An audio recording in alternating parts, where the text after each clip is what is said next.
এখন আমি চাচ্ছি যে এই প্রোডাক্ট আইডির এগেইনস্টে কতগুলো টোটাল কত আমাদের সেল হয়েছে সেই জিনিসটা যদি বের করতে চাই, তখন আমরা যেটা করতে পারি, ধরুন প্রথমে প্রোডাক্ট আইডি দিয়ে দিলাম এখানে টোটাল সেল। এখন এখান থেকে সেম প্রোডাক্ট আইডিটা আমি কপি করে বসালাম, বসিয়ে এখন যদি আমি এখানে লিখি যে আমি এই প্রোডাক্ট আইডির এগেইনস্টে কত প্রোডাক্ট আমাদের টোটাল সেল হয়েছে সেটা বের করতে এই জন্য আমরা সাম ইফ ব্যবহার করতে পারি বা সাম ইফসও ব্যবহার করতে পারি, যে কোনো একটা। যাই হোক, আমি এখানে সাম ইফ দিয়ে দেখিয়ে দিচ্ছি।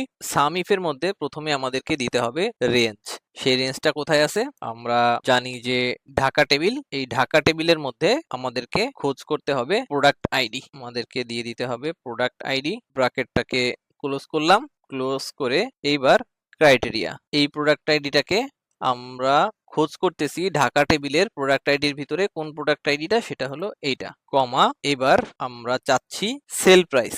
সেল প্রাইসের জন্য আমাদেরকে দিয়ে দিতে হবে ঢাকা টেবিল। ঢাকা টেবিলের কোন কলাম?